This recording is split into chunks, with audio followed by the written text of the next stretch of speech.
बेकी सुन नहीं सकती थी। जब वो एक छोटी बच्ची थी तो उसे एक बीमारी हो गई थी जिसने उसे बहरा बना दिया था। अपने हेयरिंग एड से भी केवल बड़ी तेज आवाजें ही सुन पाती थी। वो हमारी आवाज बिल्कुल नहीं सुन सकती थी। बेकी मेरी पार्ट टाइम बहन है। वो सोमवार से शुक्रवार तक हमारे परिवार के साथ रहती है ताकि वो स्कूल जा सके। उसके एक असली माँ, पिताजी और भाई बहन भी हैं और जब स्कूल की छुट्टी होती है तो वो उनके साथ रहने जाती है। वो सभी एक फार्म में रहते हैं। बहुत पहले जब मुझे पता चला कि बेकी हमारे साथ रहने आ रही है तो वो बात मुझे पसंद नहीं आई। उसे यहाँ क्यों रहना है माँ, मैंने पूछा। मैं घर में कोई ऐसा बच्चा नहीं चाहती हूँ जिसे मैं नहीं जानती हूँ। मैंने बहरे लोगों के बारे में अखबार में एक लेख पढ़ा है, मेरी माँ ने कहा। उसमें लिखा था कि गांव के बच्चों के लिए शहरों में घरों की सख्त जरूरत है और हमारे पास एक अतिरिक्त कमरा है। फिर माँ ने मुझे गले लगाया। तुम चिंता मत करो, तुम जल्दी ही उसे जान जाओगी। मैं इतनी निश्चित नहीं थी।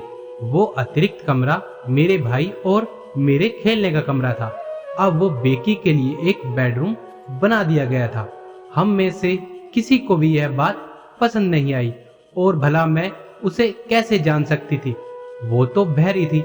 पर जब मैंने पहली बार बेकी को देखा मैं हैरान रह गई। यह 2 साल पहले की बात है। मुझे लगता था कि वो अन्य लोगों से बिल्कुल अलग दिखेगी, लेकिन वहां वो अपनी जीन्स और टी शर्ट और लंबी पोनी टेल में किसी अन्य लड़की की तरह ही दिख रही थी।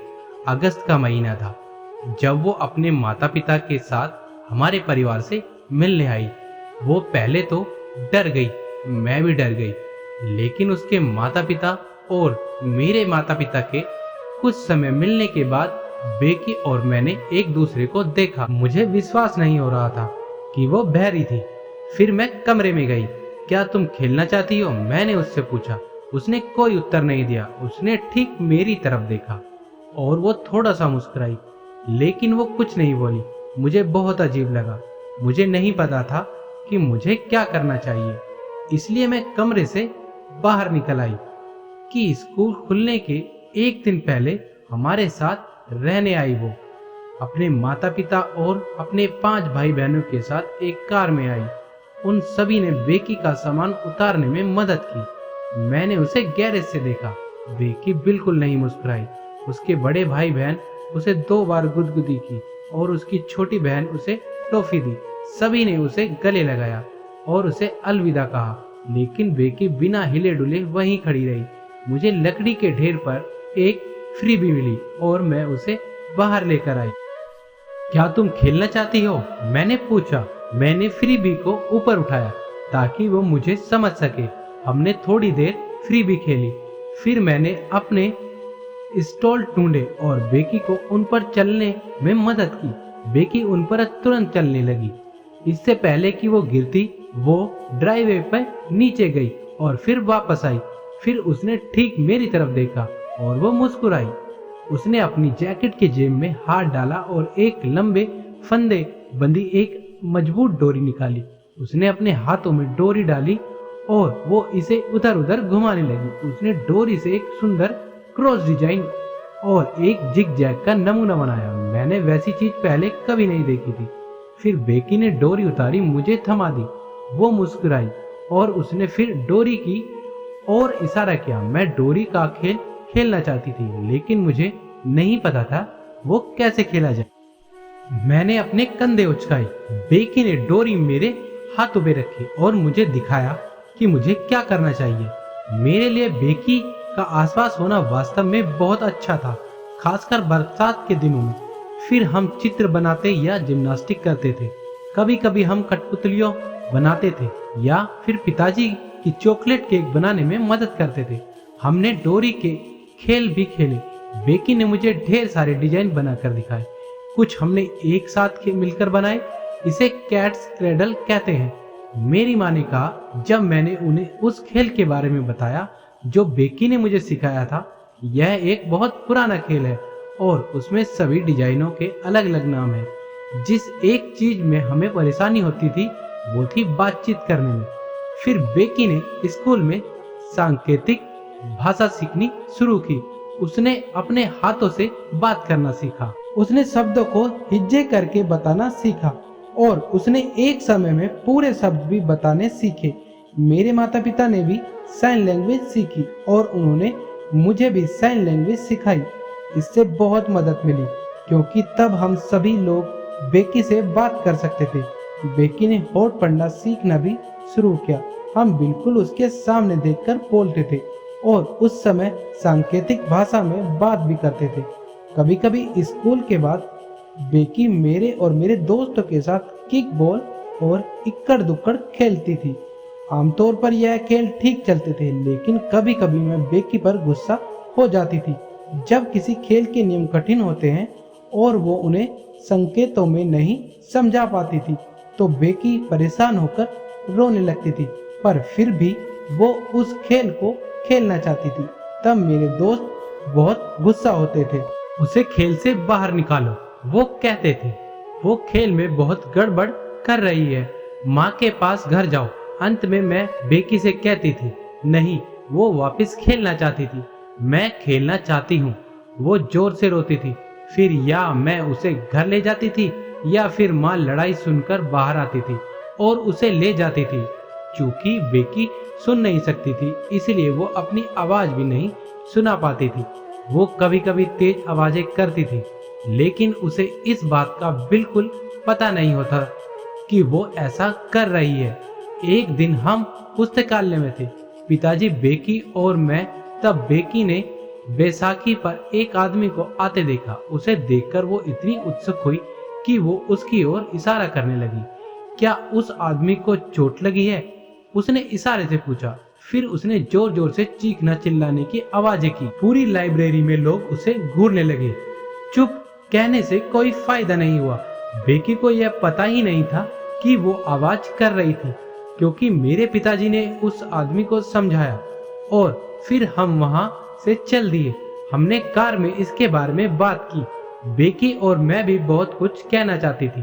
पिताजी ने कहा वो इसलिए परेशान थी क्योंकि अपनी बात कहने के लिए उसके पास शब्द नहीं थे। एक बार बेकी और बहुत गुस्सा हुई क्योंकि वो शॉपिंग सेंटर में हमें कुछ समझा नहीं पाई। मैं देखना चाहती हूँ, उसने इशारे से कहा और फिर वो रुक गई। वो अगले शब्द का संकेत नहीं जानती थी या शायद वो उसकी वर्तानी नहीं कर पाई थी। फिर वो रोई और चिल्लाई, पालतू जानवर की दुकान। मेरी माँ ने इशारे से कहा नहीं। बेकी ने संकेत से बताया, आइसक्रीम की दुकान। मेरी माँ ने सांकेतिक भाषा में पूछा नहीं। बेकी ने हस्ताक्षर किए। वो फिर से रोई और उसने मेरी माँ को अपने पास आने नहीं दिया। एक आदमी यह सब देख रहा था। उस क्रूर बिगड़ैल बच्चे को देखो, उसने अपने बेटे से कहा। उस आदमी की बात सुनकर मुझे बहुत गुस्सा आया, बस इतना ही। फिर उस आदमी का चेहरा लाल हो गया और वो वहां से तेजी से चला गया। उस आदमी की बात सुनकर मुझे बहुत गुस्सा। वो क्रूर नहीं है, मैंने कहा। वो सुन नहीं सकती। बाद में ऐसी वारदातें बहुत बार नहीं हुई क्योंकि बेकी की सांकेतिक भाषा लगातार और बेहतर होती गई। इसके अलावा हमें भी इसकी आदत हो गई थी। एक रात मेरी माँ और मेरे बीच मेरे पियानो के पाठ को लेकर बहस हुई। स्कूल अभी शुरू हुए थे, इसलिए बेकी हमारे साथ वापस आ गई थी। मेरे भयानक पियानो पाठ अगले दिन शुरू होने वाले थे। मैंने अपनी माँ को बताने की कोशिश की कि मैं पियानो बजाना सीखना चाहती हूँ। माँ ने कहा कि वो उसके बारे में बिल्कुल चर्चा नहीं करेगी। मुझे कम से कम 1 साल वो सबक और लेना होगा। उन्होंने कहा कि मुझे रोजाना आधा घंटा अभ्यास करना होगा। मैं रोना नहीं चाहती थी, लेकिन मुझे इतना गुस्सा आया कि मैं अपना रोना रोक नहीं पाई। तभी मुझे लगा कि कोई मेरे कंधे को छू रहा था। वो बेकी थी। चलो ऊपर चलते हैं, उसने सांकेतिक भाषा में मुझसे कहा। उसने अपना हाथ मेरे कंधे पर रखा। हम उसके कमरे में गए और वहां मैं कुछ देर रोई। बेकी का साथ होना मुझे बहुत अच्छा लगा। उसके कुछ समय बाद बेकी और मैंने उसके बेडरूम को वापस एक प्ले रूम में बदलने का फैसला किया। फिर मेरा कमरा हम दोनों का बेडरूम बन गया। फिर हमने साथ साथ खूब मस्ती की। जब हम तकिए से लड़ते थे तो माँ ने हमें रोकती थी। जब माँ सांकेतिक भाषा में हम पर चिल्लाती थी तो उन्हें देखना बहुत मजेदार लगता था। बेकी सिर्फ 1 और महीने हमारे साथ रहेगी। फिर गर्मी की छुट्टी होंगी और वो अपने घर जाएगी। अगले पतझड़ में वो बधिर बच्चों के एक बोर्डिंग स्कूल में जाएगी। जब मैंने इसके बारे में सुना तो मैं बहुत दुखी हुई। पिताजी ने मुझे यह बात पिछले हफ्ते ही बताई थी, जब बेकी और मैं कार धोने में उनकी मदद कर रहे थे। वो यहाँ क्यों नहीं रह सकती और इसी स्कूल में जाना जारी क्यों नहीं रख सकती? मैंने पूछा। मेरे पिताजी ने बेकी और मुझे साबुन के पानी की बाल्टी और एक कपड़ा दिया। बेकी के माता पिता का मानना है कि उसे वहाँ बेहतर शिक्षा मिलेगी।